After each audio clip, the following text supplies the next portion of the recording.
We're back after Griffin tied up against SANDBOX Gaming. Griffin got their first game win in LCK so far.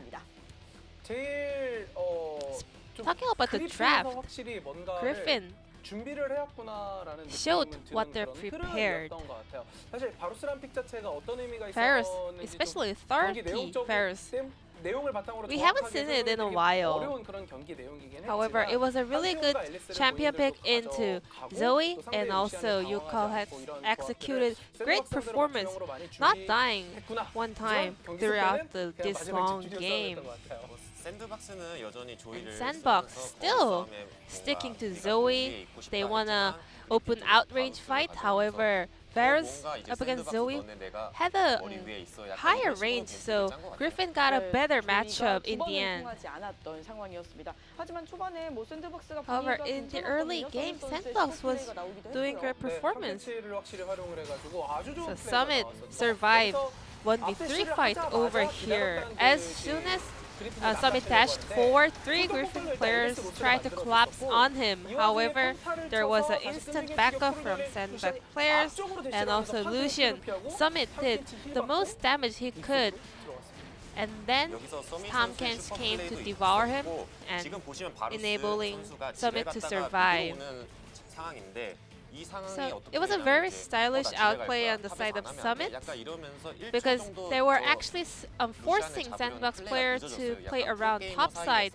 However, SANDBOX players were really fast reacting to that play.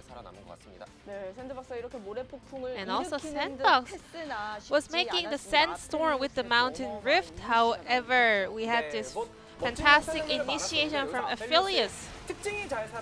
So a lot of people are always saying that Aphelios is a high range initiator. It's not a typical AD carry champion. So over here, Viper once again, he used Calibrum and ult, and then Gravitum Q to root the SANDBOX player. So not only did it chunk the SANDBOX players, he rooted them for the follow-up engagement from the teammates on the side of Griffin. Well, it's really hard to calculate the damage and also the CC from Aphelios because he can do so much damage out of the vision. But Zoe, his performance from Dove was really impactful as well. However, Griffin was the one that maintained focus till the very end phase of the game. Summit face checking into the dark side of the map, kind of the main reason enabling Griffin to destroy the Nexus. So with this Griffin's first game win, let's check out the POG. Player of the game was the Viper, who opened the fantastic team fight by himself. Viper has a very wide champion pool, and also he had to get his timing to prove some of his ability with the super plays, and this game was the one Viper finally managed to pull it off. Viper was always the top AD carry player in LCK with Deft and Ruler. So this game he was able to kind of show how explosive he is when he had the game to just pop off. 하고 나올 듯 하고요, 두 팀 모두. 그리핀 입장에서는 어쨌든 제일 급했던 그런 1승을 챙긴 거기 때문에 거기에 I hope this can be a great momentum for them since this is their first win after the spring split has started.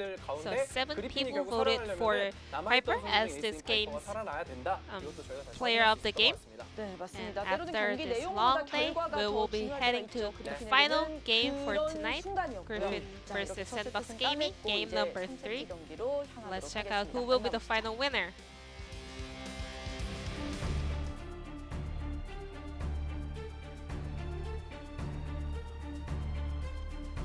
Welcome back, ladies and gentlemen. Thanks once again to Jisun for yet another Analyst Desk translation.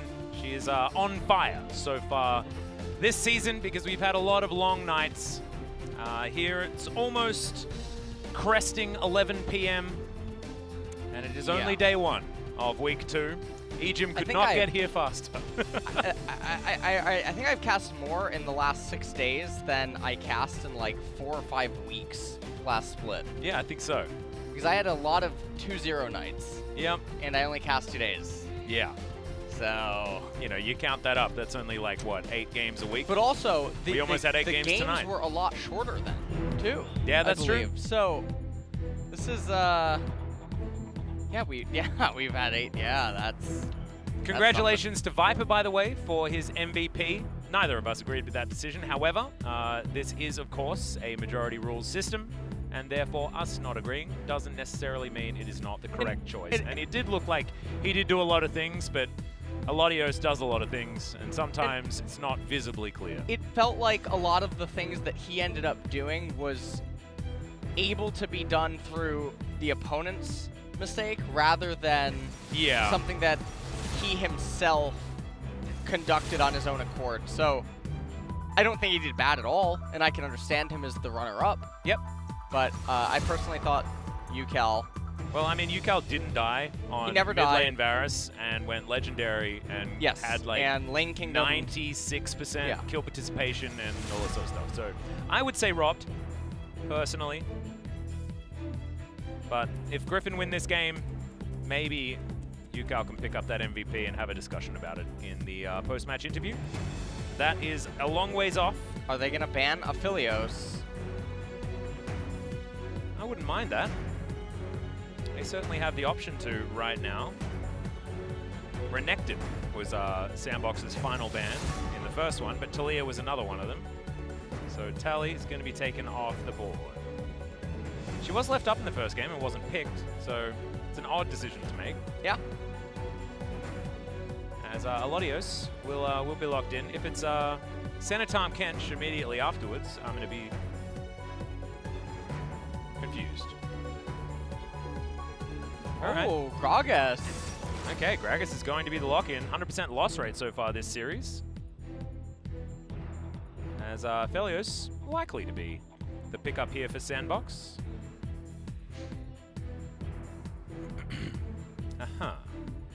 Well, I would have thought that the Aphelios first pick would have been a slightly better choice. Yeah. We'll see what they end up pairing him with. Are they just going to take a jungler here? No. They're going to actually go for the 1-2 punch of Aphelios and Lucian, it seems. Taking both of them away. Will be a slightly different composition than last time around, but a similar flavor as Tahm Kench's, of course. Aphelios, Tahm Kench. Well, I should have just written it in as soon as I spoke about it. Tarzan, what are we going to round out the first half of the draft with on Griffin's side? Do they just go straight for Gragas Yasuo? They could do it. Braum, consideration here. Go back to that. And if they locked in Braum Yasuo, you know, you got the double door situation with the wind wall and the unbreakable. No fun allowed, though. It's just going to be bottom lane locked in, and the misfortune is going to be just that. First time that we've seen misfortune so far this series. It's been center Aphelios every single time. And now MF is going to see whether it's Viper that can upgrade her win rate just that little bit further forward. And Lucian will end up coming in, and now they have the ability to ban away picks again. So let's see what SANDBOX are going to allocate the bans towards this time, as they're also reserving what I assume to be is counterpick again for Dove. And if you're Gragas right now, you could try to continue to pinch the jungle. Well, the Yasuo that we were talking about is going to be banned. It's what happens when you don't pick it alongside the Gragas. Just in general, especially here in the LCK, where we do like our Gragas Yasuo comps. The thing about banning the Yasuo right here is that if the opponent was really so concerned with playing it, they would probably already have picked it. Because if they're willing to blind it into the majority of the comp on B4, B5, there's no reason they wouldn't just select it over Braum, given the support champion pools were still so wide open, and that the opponent had already showed Tahm Kench. The thing I like about it is that the culling is so incredibly nullified by Windwall that now that they've seen the Lucian, maybe they're more inclined to pick the Yasuo. It's my only sort of counterpoint to that. But the Aurelia once again going to be taken away, just to try and shore up the matchups for the Lucian in either mid or top lane, meaning that it'll be a little bit more difficult to comfortably counterpick it with a champion that can also follow the Lucian around, as Zoe is finally banned. So we are going to see something new for Dove. I believe now he's on 6 games on Zoe and 1 cheeky one on the Rise. Rise he didn't die on and got a 100% win rate for the 1 game. I mean, Karthus is really good here. Heck yeah. He is really, really, really. They do not seem like they can. Are you trolling? That's not Karthus. That ain't even near in the is alphabet. his champion pool so weak? Because he's not choosing Lee Sin because he doesn't want to get countered by the Gragas, as well as having difficulty approaching into the Braum and the Gragas as well. He doesn't want to also choose the Lee Sin because he has the physical damage and Lucian top. So if the enemy ends up building Ninja Tabi, then he gets affected by that. He doesn't want to choose, obviously, like Jungle Kiana. He can't choose Kha'Zix in Kha'Zix's current state. And so you're reduced to, do you want to actually pick Elise or something, but Elise doesn't have much synergy with some of these laners. Or Elise is actually banned, I'm sorry. That was the ban one on blue side. So this was a wonderful Karthus spot because Karthus... They can still pick it and put Zac in a lane. I mean, this is imagine the Zac Tom Kench bottom lane. This is not Europe. There is a player, I believe, in Grandmaster or Challenger that plays top Zac over there. But is this going to be Dove playing mid Diana? Or is it mid Zac? And the Diana's going into the jungle. We don't know. Likely that you're not going to put a Zac anywhere other than the jungle. But Diana will at least shore up their damage ranges in this composition.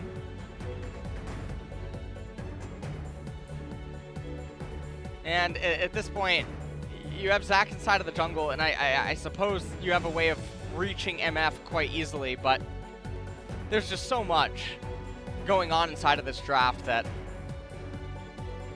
Feels like Griffin's draft is pretty well-rounded.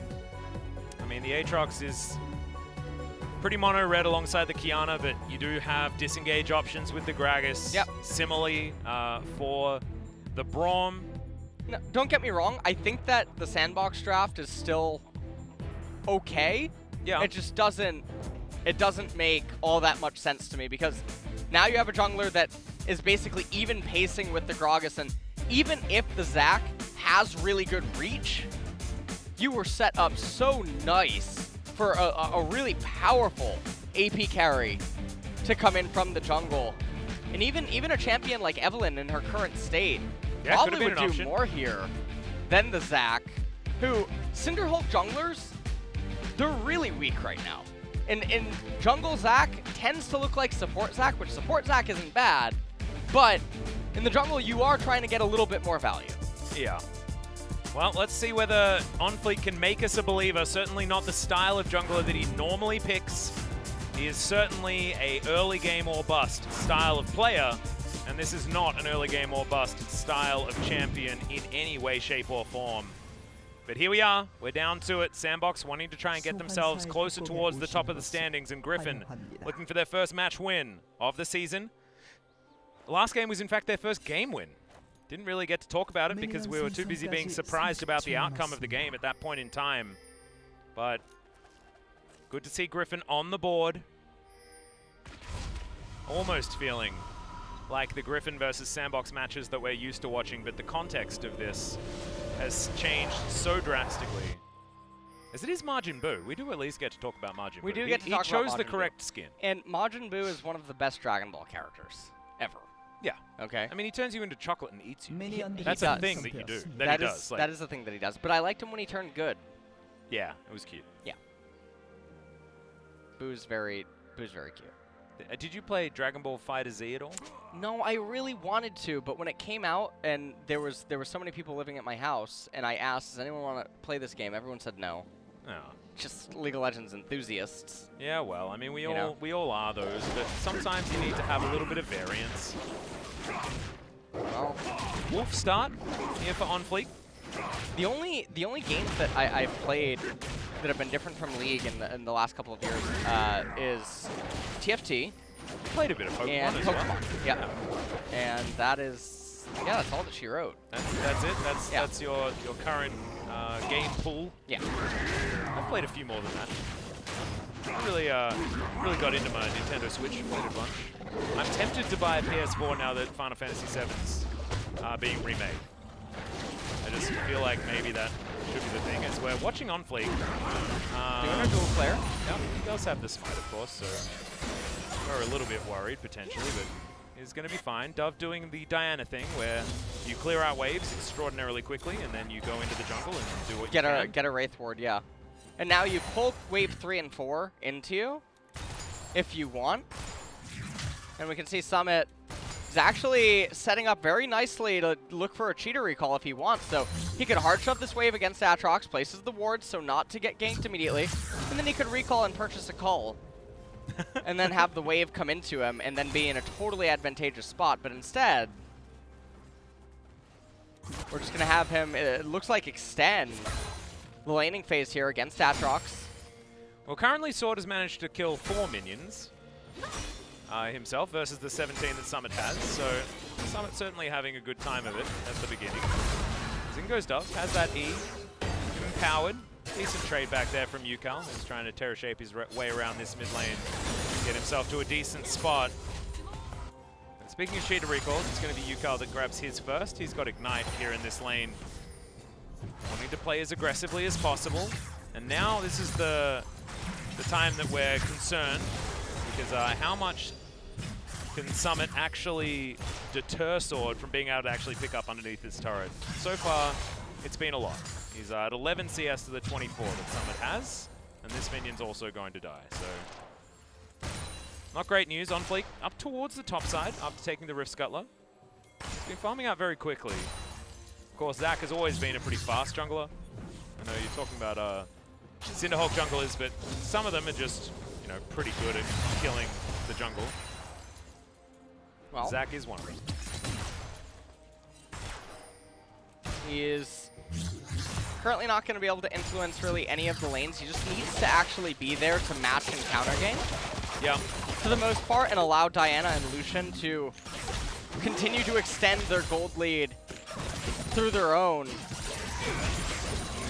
or on their own, as Iroh trying to go for a trade right now. Might get the lockup onto Joker. They do so. He should be able to eat his Grey Health level 3, of course, as Graviton does come out here from Root. He now just puts up the Severum. He's going to recharge that health bar. And everything's going to be fine. Turret actually being very kind to the minion positioning here. There we go. Graviton and Infernum's actually pretty strong as a combo. 10 seconds now until the Cloud Drake ends up coming up, and in regards to who that benefits the most, I would say that it probably benefits Griffin, mostly just because of the Kiana. Mm-hmm.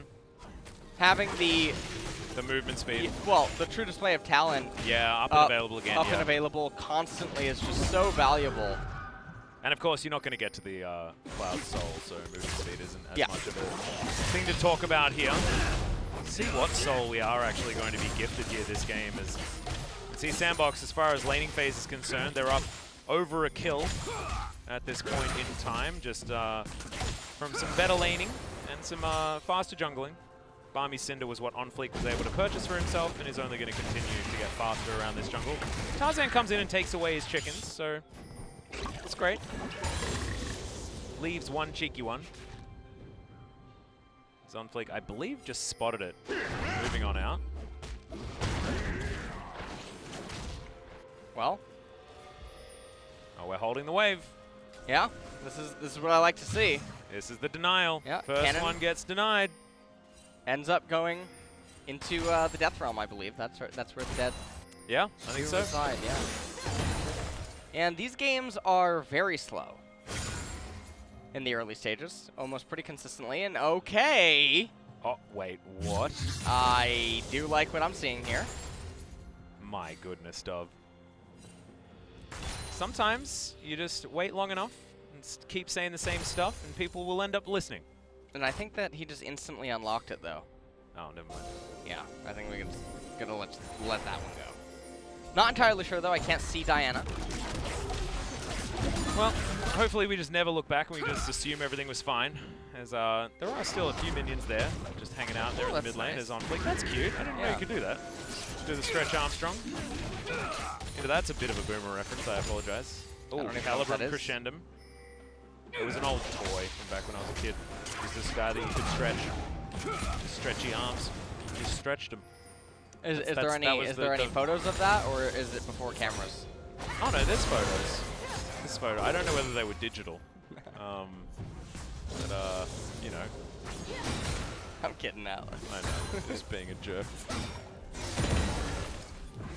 And so, right now inside of this game, all that everyone's waiting on for SANDBOX is just Lucian to try to extend his lead to a point where Aatrox can not really do anything on his own. And interestingly enough, Sword, with the Kindle Gem, going to want to get to the Bramble Vest and Ninja Tabi against the Lucian and just accept that you don't really power into your items as fast. Oh no. In order to sustain inside of the laning phase. And also just to not die, right? Like, part of what Sword's job is not necessarily like try and get as many minions as you can, but also like don't die. Like, don't allow Summit to like gain extra money and accelerate himself based on his position. So losing a few creeps is probably not too much of an issue. As Zach comes down, he's gonna just flubber around down here, killing out some wards. We'll eventually go back. As Yukal walks over a control ward. But there is a control on the SANDBOX side at the red buff. And after this wall camp, might be an opportunity for the Gragas to come through and get some sort of gank off. Currently a zombie ward there as well, so a lot of information as Yukal. Oh, beautiful Supreme display of talent, just completely devoids on Fleek's elastic slingshot entirely. I liked it. It was sort of like a Yasuo wind wall of sorts. Yeah, it was like a no. Yeah. I like how gentle it is, because if you don't hit a wall with it, it just does nothing, really. But it was very gentle and said, no, no, no, sit. Sit. Is that what it said? Yeah. You know, also Elastic Slingshot can be interrupted by Body Slam as well. Like, yeah, I mean, there's so many ways for them to cancel it on the side of Griffin. As On Fleek now gonna move over here and start his golems. As yeah, I'm starting to agree with you when it comes to the Zach choice. now, if you had a Karthos, you could almost be at about 100 CS inside of the jungle, and you could be 2 levels up on the Gragas. You could have had an 80 mid laner. Yeah, you could have had an AD mid laner. That would have been fine as well. Yeah. And all would have been right in the world. All would have been okay. Oh, you could have also had a very different top laner if you would like as well, as the Lucian could have been flexed into the mid lane very easily. That's a really nice Diana skin, by the way. I actually really like it. Yeah, I like it too. In fact, a lot of the Diana skins look really, really good. With the up close and personal gun combo. Just grabbing a bit of a recoil here. See how close to the Essence Reaver this Aphelios is going to be. See whether this is going to be an entirely Aphelios-based series. If SANDBOX do win out here, it will be 100% Aphelios win rate, 0% Senna or Misfortune, which does certainly fit the theme of the LCK in the bottom lane position. Ninja Tabi completed for the Aatrox up there in top lane. Blade of the Ruined King probably almost completed. For Summit, probably on his next recall, he'll end up having it available. He places a control ward down, and there's another one on the enemy red side. There is just not a lot going on. Infernal Chains do come in flash, as Tarzan does get into vision. Summit now with a slight disadvantage. A supreme display of talent onto Dove. Irobe is here, but the Devour from Joker is also. There's the flash out. Dove actually with the Moonfall does a fair bit of work, but in the end unable to make it happen, and SANDBOX are getting corralled. Root is going to get here. Crescendum is armed. Does in fact have the Infernum alongside it as well, and finally Severum is what's going to come forward. But with Root at full health, on fleek, very, very low Summit now chasing after Viper as the Abyssal Voyage is going to bring the Aphelios towards the bottom side, but Viper does get to safety. And that is just a 1-for-1 trade in the end. Diana being traded for Sword's life as well. And so, at the end of this all, SANDBOX is the one that ends up making out with it.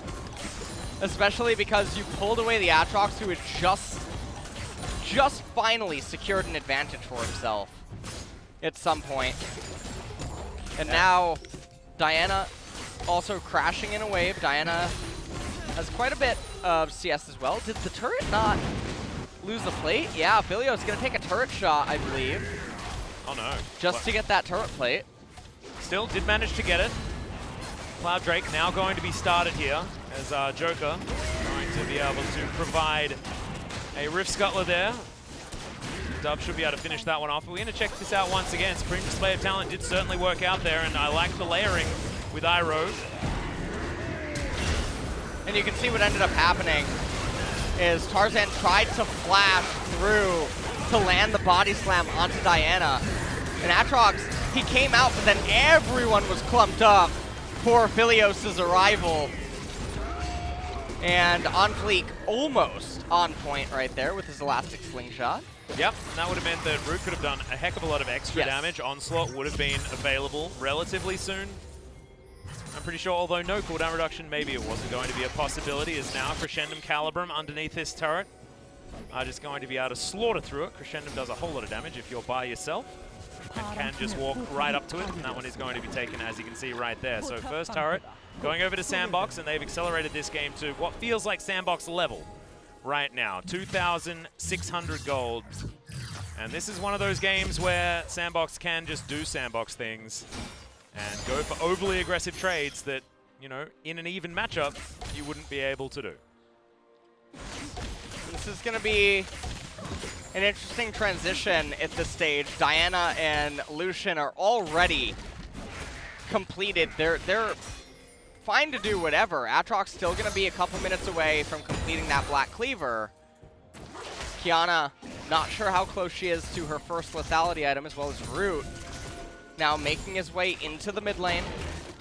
And Lucian's going to be able to make quick work of the top turret in the event that Aatrox ever ends up leaving it for too long.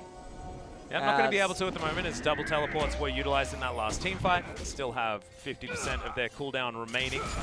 Dove spend some time towards the bottom side now, getting that one shoved forward. Vision largely available towards the top side. Griffin have spent a lot of time trying to get Sword into a livable position in this lane. It hasn't necessarily worked. He's still 1,000 gold behind. However, he's not died solo just yet, which are not necessarily something you want to completely hang your hat on, but ain't a bad thing either. Summit turns back up again, and we'll just pick up all of this gold heading towards this turret. I swear Root always has Crescendum Severum. Now Yukal split pushing, Aatrox theoretically split pushing as well, but mainly just trying to stop Summit from destroying the tower.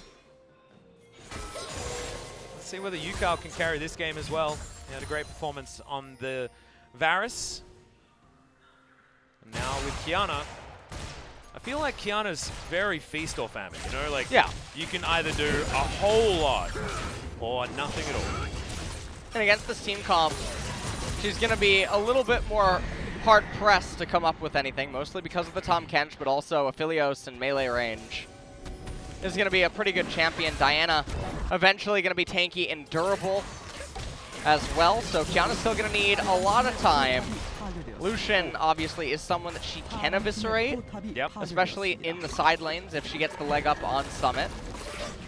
And Dub just going to go over and kill that Rift Herald, and rather than freeze the wave, because there's nowhere to be on the map. We're gonna play ping pong now, Atlas. Okay, so Yeah, that's what we do. I want you to put your tennis shoes on. No, I'm a badminton man. Generally. Okay. You like also, I don't think you need tennis shoes to play ping pong, do you? You do now. Isn't it generally you just wear whatever you're wearing at home? I'm not even wearing shoes. No? Oh, you're not either. You've got your, what are they, SpongeBob SquarePants socks? Yep. True Very story, cute. actually, because I live in a pineapple Ah, right. under the sea, yeah. Do you have a pet snail? I wish. Me too. He's very cute. All right, Viper. Let's see whether he can help the Misfortune win rate. Currently relatively even on items, but after that back that Root just went on, the Zeal is going to put him ahead, going towards a build that hasn't been happening as much here today. It's been largely the Infinity Edge second for the more reliable power spike at 2 items.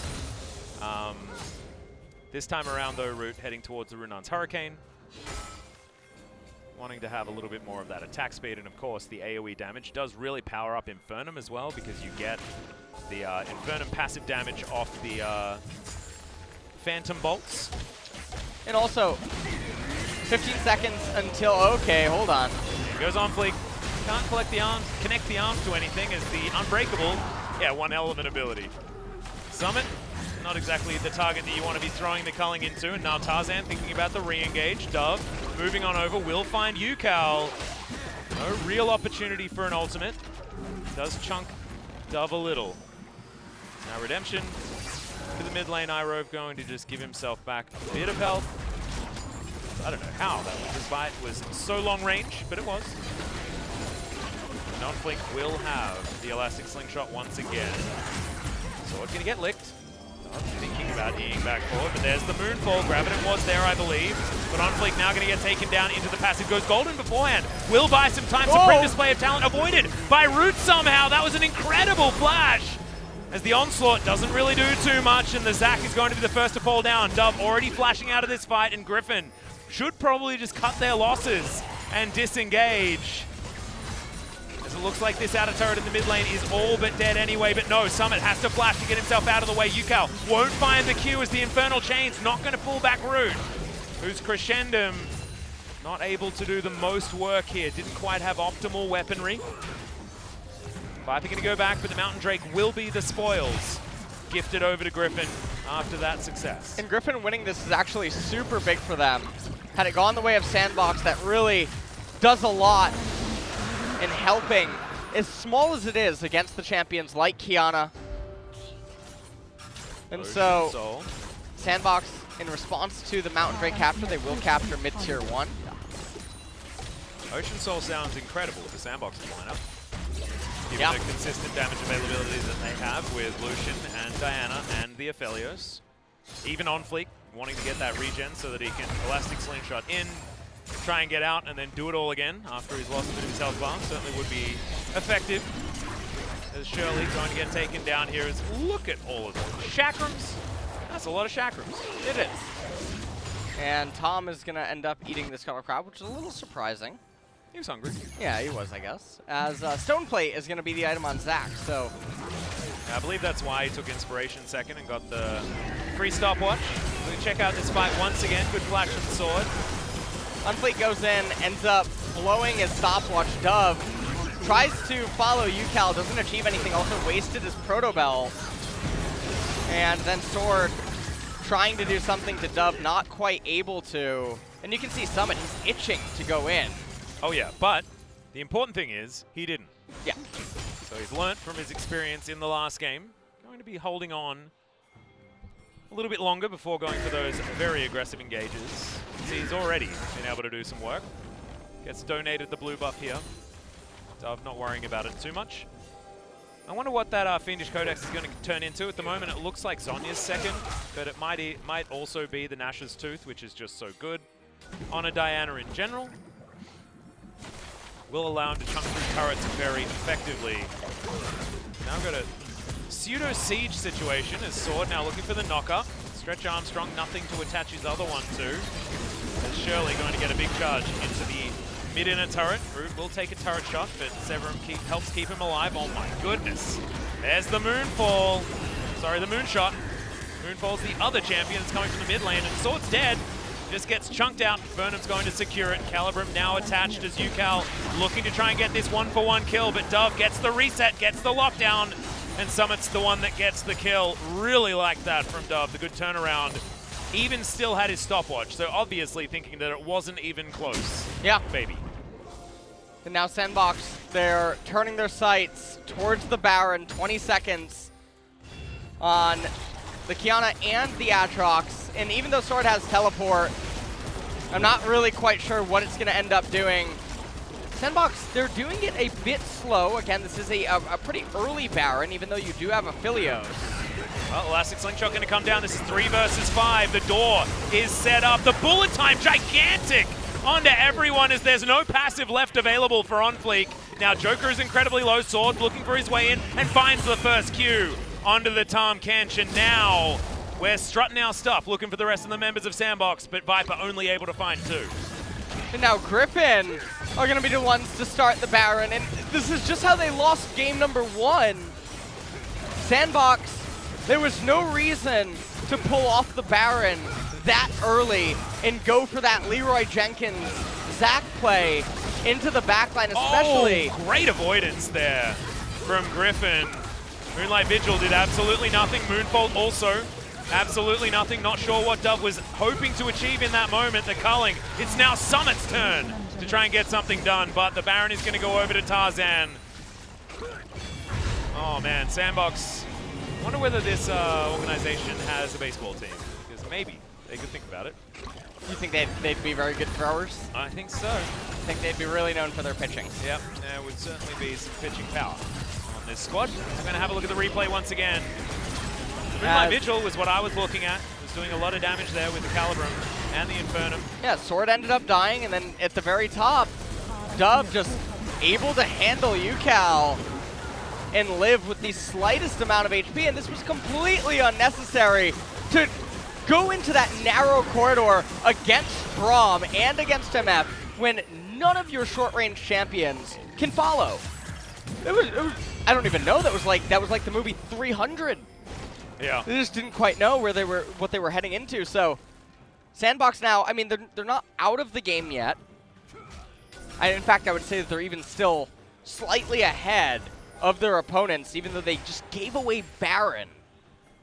Now UCal actually thinking of trying to get to a flank position. 6 seconds on the Ocean Drake will be something that SANDBOX will be looking for, but UCal is ready to stop this from happening. Full unadulterated vision here as he does find them. Couple of people ulted, and now immediately Dove has to go gold. And OnFleek uses the Elastic Slingshot to get out, but Dove has been corralled, cornered, and destroyed. Root with Severum available, not exactly the optimal weapon unless he can get really close to this. The flash in from Sword finds the Infernal Chains, and they will take down Joker. And Root just doesn't have the right stuff to be able to offer the damage back. No, at this point, they're going to end up getting the Ocean Dragon. They're going to raise the mid-tier 1 turret. Probably going to push on for the mid-tier 2 as well. And they still have yet, never mind actually. They're going to turn their sights immediately over to the Ocean Dragon. Viper is an angry man, by the way. This guy, his bullet times have been fantastic, and he's also been pretty consistently good. Yeah. Throughout the first couple of weeks, I guess, even though we're very early in week 2. He's 5-0-0, trying desperately to just allow one of his hard carries to actually work out. This was just really good by UCal. Setting this up for the bullet time. Dove ends up getting picked off. The Zac doesn't really achieve anything at this stage of the game. It's mostly what is the positioning on Root and Summit, as well as Dove.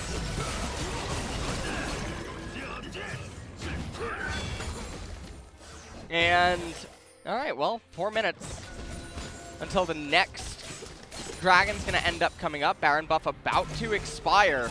Yeah, not actually and a at lot this point, Griffin are in a pretty good position. Things still even right now. If you have a look to the top of your screen, 300 gold still in the lead is SANDBOX based on their early game and based on their farm. But that all doesn't really matter too much, as our Sword is going to be able to take down this top outer turret and start evening out this structural score. Fleek was looking for a slingshot position, but you really do need vision before you can opt into anything like that. Zhonya's is done for the Diana. And Stoneplate is done for OnFleek, so a few more of their options are available, but I feel like SANDBOX, much as SANDBOXes want to do, opted in for their fights before a lot of these item timings had come in. At this point, they're just going to keep farming, wait for more item completions to come in. You have Sterix really close to being completed by Sword. Another serrated Dirk going to be able to be picked up by UCal here soon, and Misfortune picking up a Zeal item, so actually not electing straight into the Guardian Angel. Actually opts out of the Zeal item, decides, you know what, actually instead I'm going to go Bloodthirster. He opened up pro builds or OPGG and had to look for the highest win rate build, and that was in fact. Oh, is that what just happened? Bloodthirster third, yeah. Okay. That's how that works. Thank you, Atlas, for that. And also, you don't want to complete a Guardian Angel until you've used your stopwatch, because otherwise you don't get any value out of the stopwatch. What if you just build another stopwatch?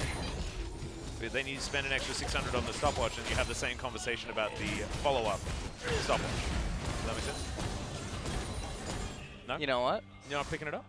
No, I'm not picking that up. Oh, let's put it down. I know you were. Yeah, I guess it's late. But you know what is being picked up and put down? The gold lead? The gold lead, yeah. Yeah. That one is being quickly picked up and put down.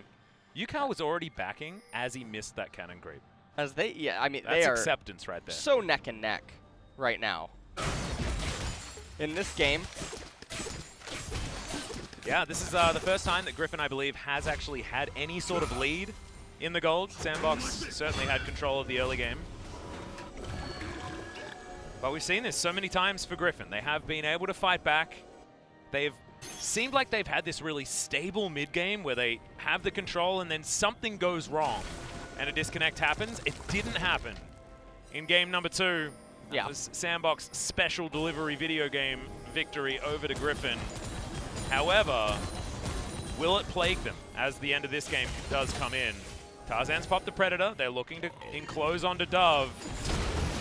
As OnFleek, he's well and truly out of there. Joker might just have to be sacrificed. Can't buy any extra time. Couldn't even find a moment to eat the gray health.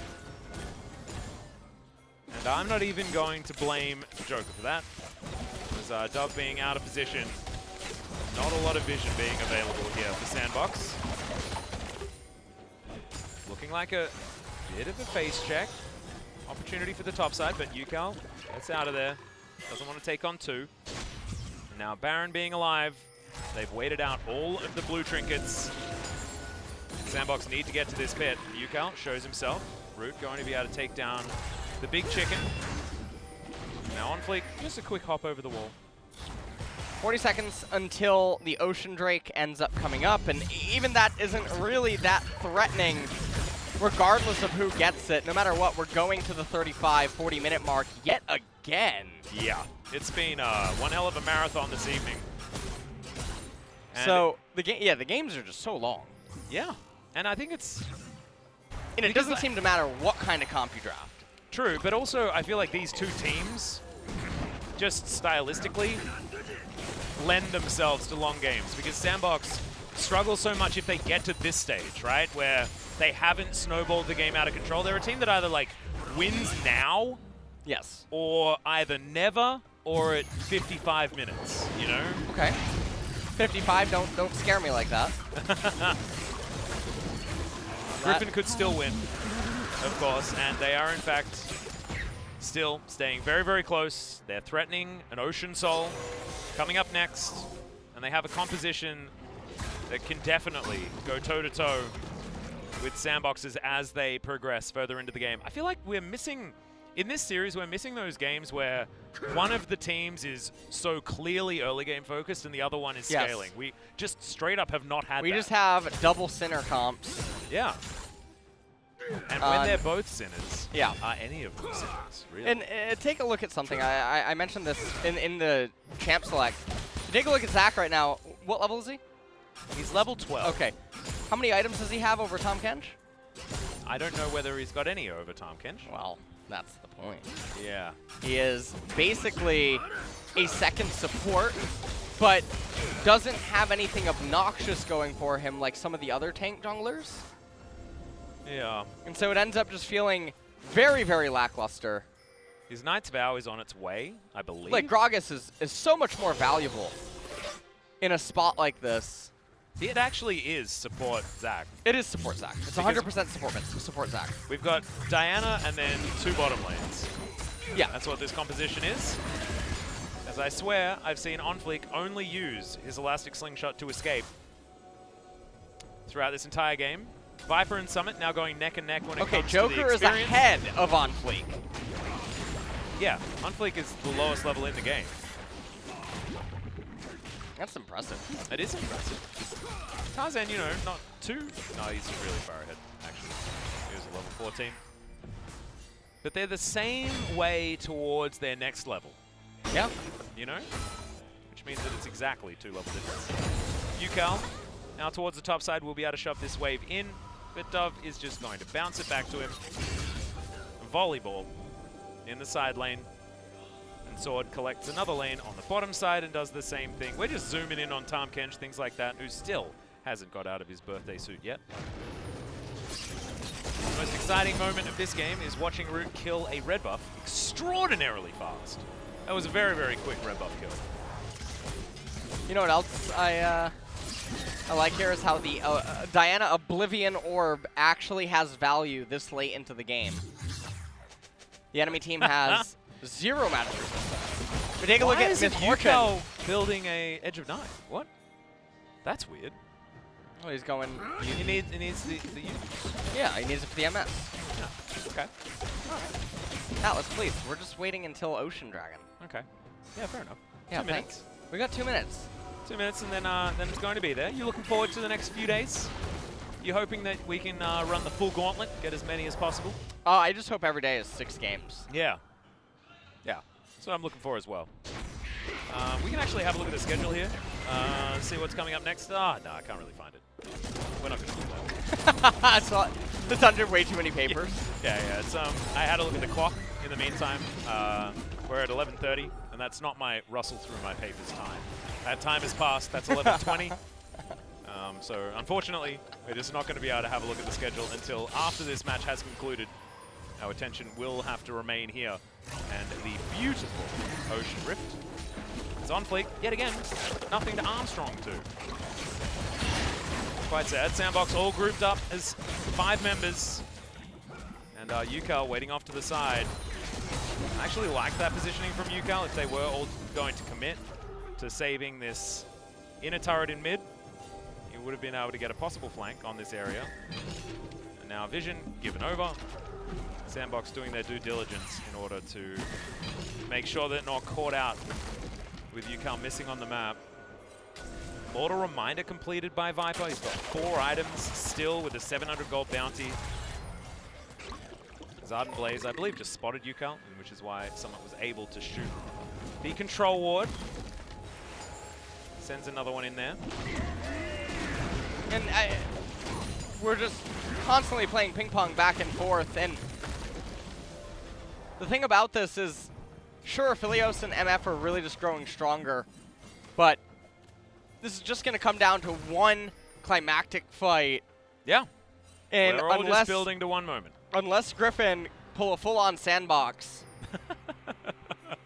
get the Ocean Soul, lose a fight, and then lose the game, I can't really see a way for SANDBOX to win this outside of some miracle engagement. Yukal, there's the flash. He gets a 3-man stun, and I have a feeling this might just be it, as Root has to flash to get out of there, but the Misfortune does so much damn damage.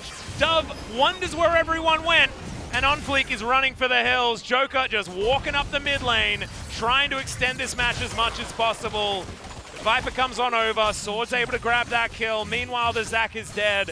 And Joker, he's been in this position before, and Griffin are once again just going to run it up the mid lane and grab themselves the victory. Their first so far in LCK 2020, and it's against their former rivals. The Griffin win rate in series over SANDBOX continues to reign supreme. This is just actually so surprising how this whole series just panned out. And I'm literally speechless. Yeah. Atlas, I have nothing. And I want to give really, the MVP to I have Tarzan, so much to say, but UCal, not that I and can't Viper. say. Yeah, exactly. But I think that you. Oh man, this is a hard one actually. It's really hard, right? Because I feel I like think UCal's it's engagements UCal. won the game. Yeah, I think. Yeah. Yeah, and Tarzan whiffed on some things that could have been miracles. True. And Viper was just there in the backline shooting stuff. Yes. He got a nice number next to his name, but I do think that UCal certainly played all of those engagements very, very well. H-Dragon, extremely happy man. Over here just reassuring Sword. Sword having some of his less impressive performances here in the LCK today, but he was passable in the last game and just allowed the rest of his team to carry him towards this win. UCal, really the first one, I believe, to have success on the Qiyana. Going back to my LCK stats page, Qiyana has been played 3 times, and I tell a lie. She has won once, but otherwise, she was 1 and 2 before this match. And GBM on stage as well. So, Griffin, they can feel good about this. And they will not end up in last place now at the end of all of this. Yep, and going back to our original power rankings that we had at the beginning of the season, maybe SANDBOX were put in the position that they deserve to be in about 6th place, I believe. Yeah. The one that we really need to rethink is Humble Life. Humble Life, I just don't know where they stand. After beating T1 and having a beginning to the season that was honestly unprecedented given their roster.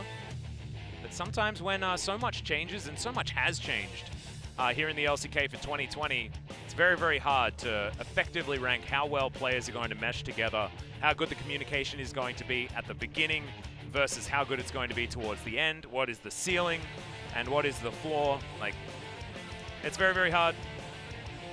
But what I do know is that today has been one hell of a long day. Almost hopping off the broadcast, it is 11:30 officially, and it'll be very close to midnight by the time we say goodnight. And then we get to do it all again tomorrow. Yeah. Yeah, which is pretty cool. We'll be able to tell you exactly who's going to be playing at that particular moment. In fact, I found my sheet, so I know I'll be able to know. It is going to be the Telecom War tomorrow, followed by Dragon X versus Humble Life. So a bit of a big day, to be honest, historically. And then Humble Life versus Dragon X, I think, will teach us a lot about power levels of a lot of teams. Dragon X showing that they can have up and downs. Harmar as well. We're going to have a look at this was the game-winning team fight. That was all we needed to watch. That's So maybe that just means UCal gets it. Well, I mean, I've already given it to I don't see anyone on stage yet, but oh, they don't get to embarrass us. If it wasn't UCal and we're like the only ones that voted for him, everybody else voted for Viper or something like that. I think when it comes up after a 3-game series like this in the deciding game, doesn't tell us. We're going to be seeing who the player of the game is going to be very, very shortly. And still, I think it's probably going to be UCal. We're going to check out some highlights first and watch. And while we do that, we'll see whether it is actually going to be Viper. I'm going to have a cheeky look behind me to see whether anyone's ready. No, we're not ready. Not ready just yet. Here are the highlights. Without getting caught out of position, this is looking like UCal. It's looking like UCal. it really is. Oh, yeah. There was the Tarzan, ended up having his flash body slam get blocked.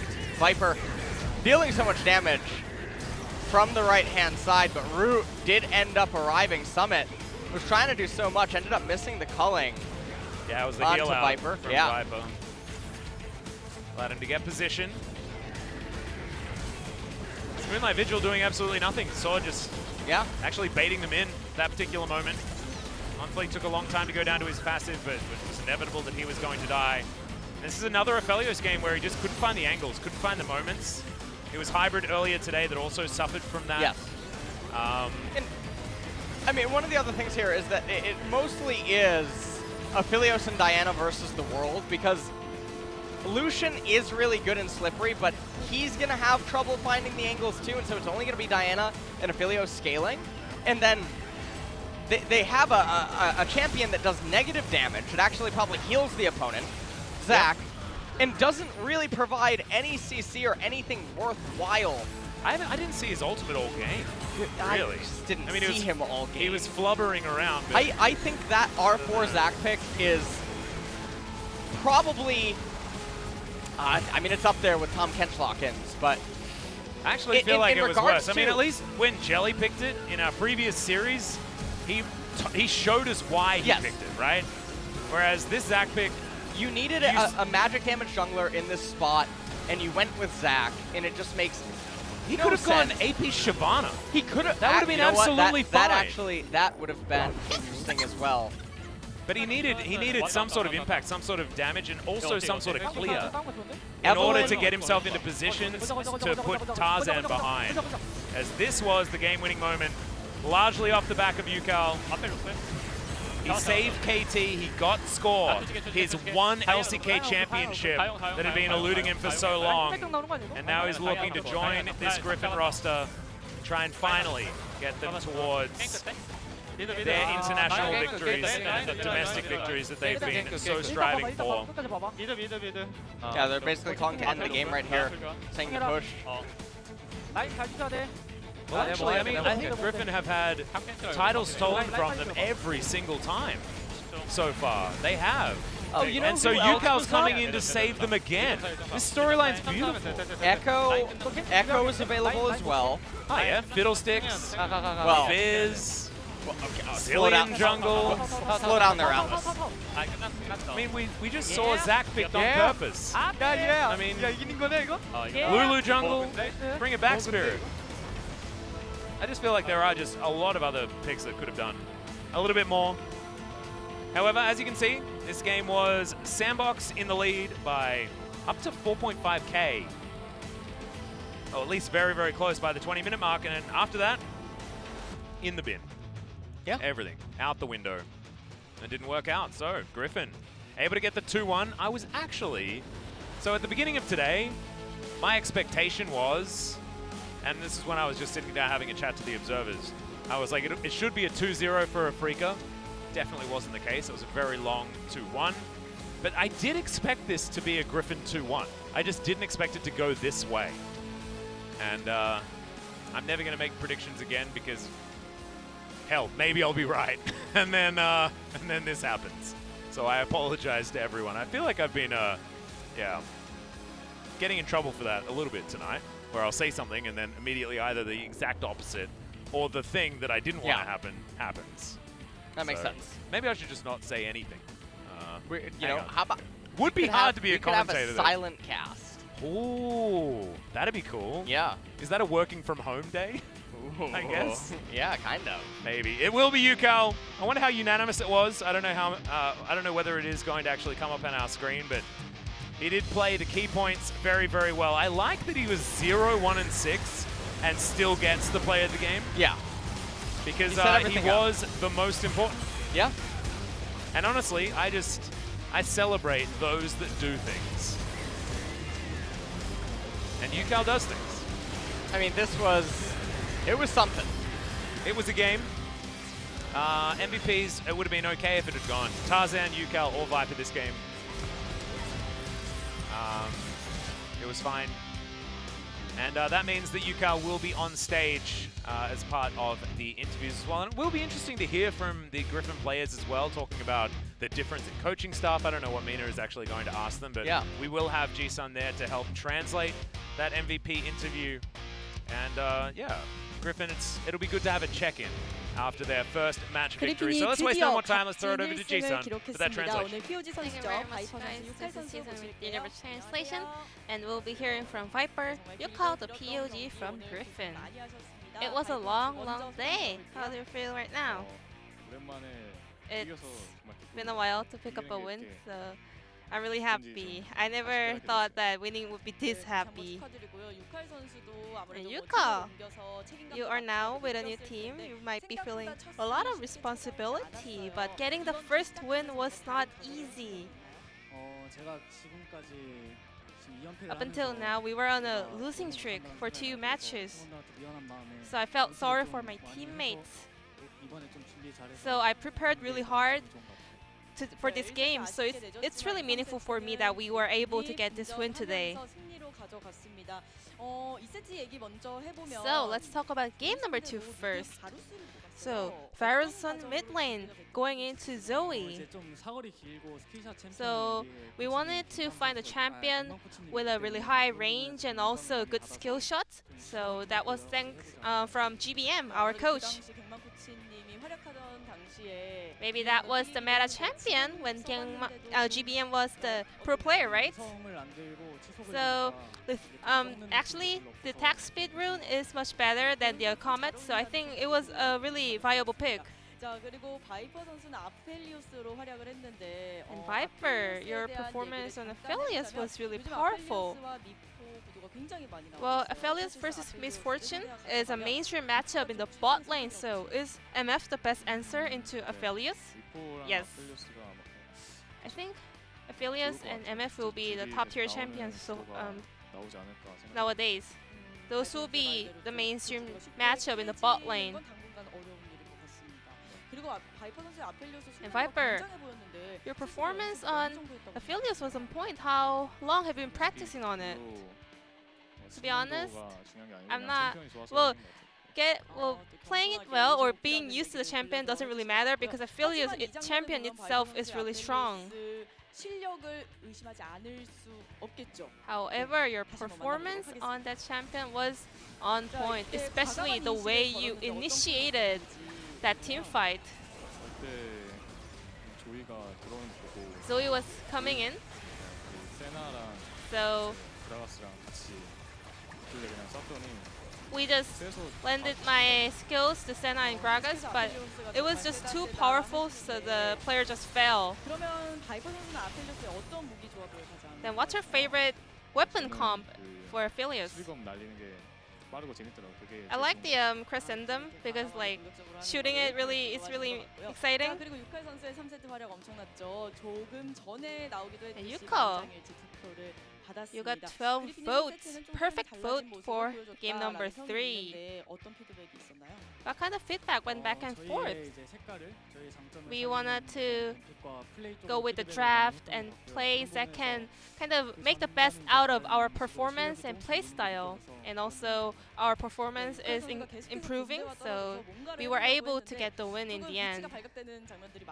We were always trying to flank, but the final flank was indeed the best flank that came in clutch. You even used your flash. Were you sure? Well, when you ult outside the enemy vision, it's really hard to react. So after you went all in, I mean, like, how were you able to calculate it and be so bold? I knew that all rest of my teammates would not lose a team fight, and so if I make a perfect flank, I knew we were gonna win that team fight. Griffin with that first win. Well, actually, H Dragon, your head coach, this is his first victory after 25 matches. So once again, I wanna say congratulations on the win. So, any message for your team as a whole? With this momentum, we want to roll with it. We want to keep picking up victories, and I'm really happy that we got this win today. Let's just keep it up all together. And Yuka, you are now in a new team, so what's your goal for the split?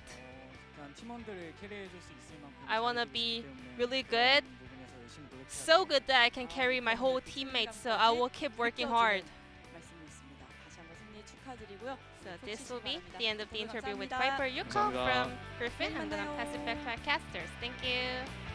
Thank you so much, Ji-sun, and great to hear from Viper and Yukal. Yukal once again in a position where he's expected to carry his team to their first championship. Last time it was Score on the side of KT, and now it is Griffin. And alongside H Dragon, I didn't put it in context that he'd been with Jin Air before this and just hadn't done a lot of winning for a really long time. Yeah. So congratulations to him, able to pick one up after 25 matches.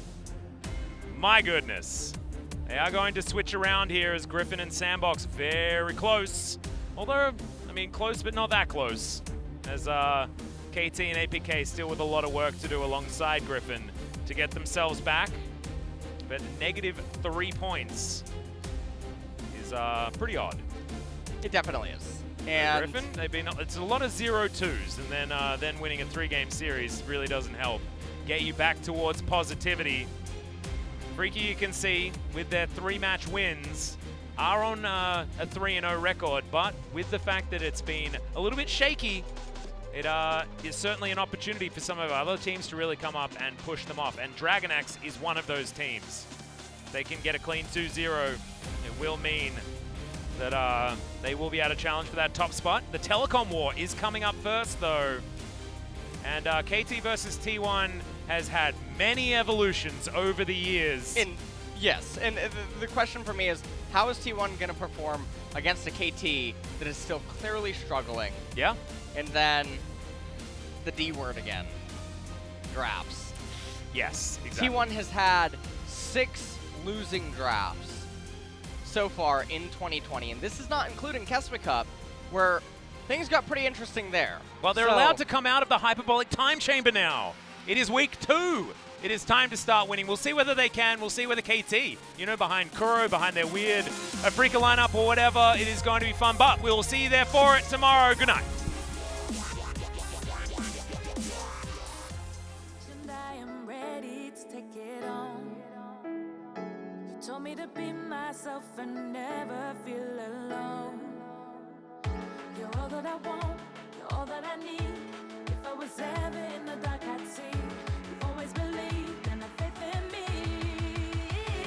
You'll always be my hero. I love you for everything you've done. You'll always be my hero. Everything you like the words inside. I've been so strong, I feel the freedom to be who I can be. You'll always be my hero. Give me everything I need.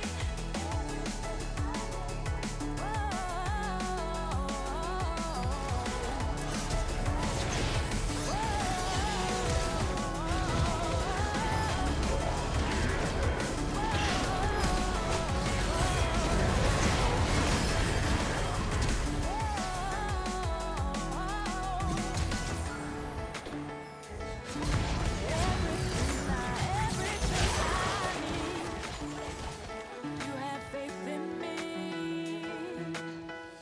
You're all that I want, you're all that I need. If I was ever in the dark, I'd see. You've always believed.